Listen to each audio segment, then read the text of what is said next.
Hello বন্ধুরা, পারুল কি ওয়ার্ল্ডে সবাইকে স্বাগতম। আবার একটা নতুন ব্লগ নিয়ে চলে এসেছি। আজকে সকালের ব্লগটা শুরু করেছি পাখিদের দিয়ে। দেখো আমাদের ঘরের সামনে কত সুন্দর সুন্দর পাখি আসে, আর তাদেরকে আমি প্রতিদিন খাবার দিই। এই যে দেখো পাখিগুলো, চারটে পাখি, দুটো একজন মা আছে, বাবা আছে, দুটো বাচ্চা আছে। কি সুন্দর এরা নিজেরা খুঁটে খুঁটে খায়, তারপরে বাচ্চাদেরকে আবার উগড়ে উগড়ে খাওয়ায়। দেখতে যে এত ভালো লাগে, দেখো কি সুন্দরভাবে খাইয়ে দিল। মা সন্তানের সম্পর্ক, মা বাবার সন্তানের সম্পর্ক যে এত মধুর হয়, সেটা সবার ভিতরেই প্রকাশ পায়। তো চলো, দেখো আকাশটাও মেঘলা করেছে। আমিও এদিকে স্নান টান পুরো সেরে চলে এসেছি, আর বাইরেটায় এত পরিমাণে বৃষ্টি হচ্ছে। চলো তোমাদেরকে একটু দেখাই। আজকে পুরো মেঘ ভাঙা বৃষ্টি হচ্ছে, আর আমাদের সামনেটা দেখো পুরো একদম জলে পুরো ভরে গেছে। আর এই যে আমার চপ্পলগুলো দেখো একটু পরেই ভেসে চলে যাবে। মানে এত পরিমাণে বৃষ্টি হচ্ছে, এত পরিমাণে বৃষ্টি হচ্ছে, থামার নামই নিচ্ছে না। আর ওইদিকে আমাদের চেয়ার টেয়ারগুলো দেখো বর্ষার, মনে হচ্ছে যেন ওগুলো ডুবেই যাবে। এখান থেকে জল বেরোতে একটু লেট করে, তার জন্য মানে এত পরিমাণে বৃষ্টি হচ্ছে। আর গাছে দেখো কি সুন্দর কাকরোল ধরে আছে।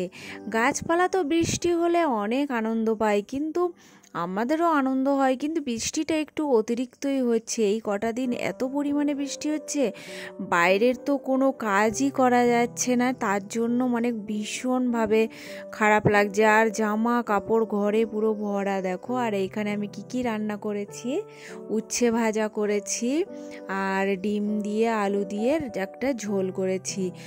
আর এইখানে করেছি দেখো ডালের বড়া করেছি কুমড়ো পাতা দিয়ে।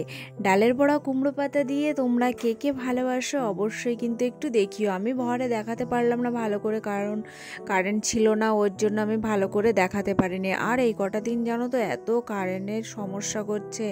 আর এদিকে দেখো ভাত করেছি, এই যে ছোট্ট হাঁড়িতে ভাত, আর এই যে সবজি করেছি, আমাদের রাত পর্যন্ত হয়ে যাবে। আর দেখো বাইরেটা মানে, আর এই যে এই কাঁথাটা আমি আজকে রোদ শুকায় এই পরিষ্কার করে দিয়েছিলাম। সকালবেলাটা সুন্দর রোদ উঠেছিল জানো তো, কিন্তু মনে হলো রোদটা থাকবে, কিন্তু হঠাৎ করে এত মেঘ করে যে এত পরিমাণে বৃষ্টি আসবে, এটা একদমই ভাবতে পারিনি। আর ও গেছে বাজারে, এখনও তো আসছে না, ফোন টোন কিছুই নিয়ে যায়নি। বাড়িতে কোনো সবজি নেই, পুরো এই 4-5 দিন ধরে বৃষ্টি হওয়ার কারণে কোনো সবজি টবজি কিচ্ছু নেই। তো আমি বললাম যে অন্তত একটু বাজারে গিয়ে কিছু না কিছু নিয়ে আসো, না হলে আর খাওয়াইও হবে না। তারপরে দেখো কি পরিমাণে বৃষ্টি হচ্ছে। আমি শুধু তোমাদেরকে একটু বৃষ্টি দেখাই। আমি কিন্তু একটা নৌকা করে দিয়েছিলাম জলে, কিন্তু সেটা আর ভিডিও করা হয়নি, কারণ বৃষ্টি হচ্ছিল তো, বাইরে ফোনটা বার করলে জল পড়ে যাবে ওই ভয় থেকে, আর মানে বার করিনি ফোনটা।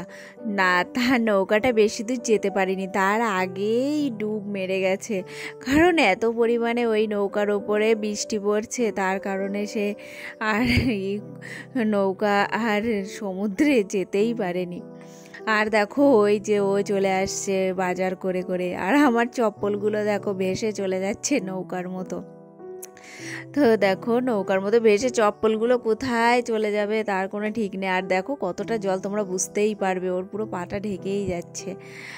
আর এইখান থেকে জল বেরোনোর জন্য নালাটাও মোটামুটি পরিষ্কার করে দিয়েছিল। আর এই দেখো বর্ষার ভিতরে বাজার নিয়ে চলে এসেছে। আর আজকে পুরো এক ব্যাগ বাজার করে নিয়ে এসেছে। এখন তো খবরে দেখাচ্ছে 3-4 দিন একভাবে বৃষ্টি হবে, তো বললাম যে সকালবেলা তো যাওয়া সম্ভব হয় না, তো তুমি একবারেই বাজারগুলো করে নিয়ে আসো। আর এই যে দেখো এখানে বিস্কুট নিয়ে আসলো, চানাচুর, কলা, তারপরে কুমড়ো আর ভেন্ডি, মোটামুটি ওল, ভালো ভালো কটা সবজি নিয়ে চলে এসেছে। তো আমার ব্লগটা কেমন লাগলো তোমরা কিন্তু অবশ্যই কমেন্ট করে। বেশ কটা দিন ব্লগ ছাড়া হয় না, আবার আজকে থেকে আমি রেগুলার ব্লগ ছাড়বো। তোমরা কিন্তু অবশ্যই কমেন্ট করো, তোমাদের একটা কমেন্ট কিন্তু আমার খুব ভালো লাগে। আর কে কোথা থেকে দেখছো, আর কাদের ওখানে বৃষ্টি হচ্ছে এরকম, তোমরা কিন্তু সেটাও কমেন্ট করো। আর দেখো এখন স্নান করতে যাবে, তো তার জন্য ছাতা রেখে দিয়ে চলে যাচ্ছে। আর সবাই ভালো থাকবে, সুস্থ থাকবে, সাবধানে থাকবে। বাই।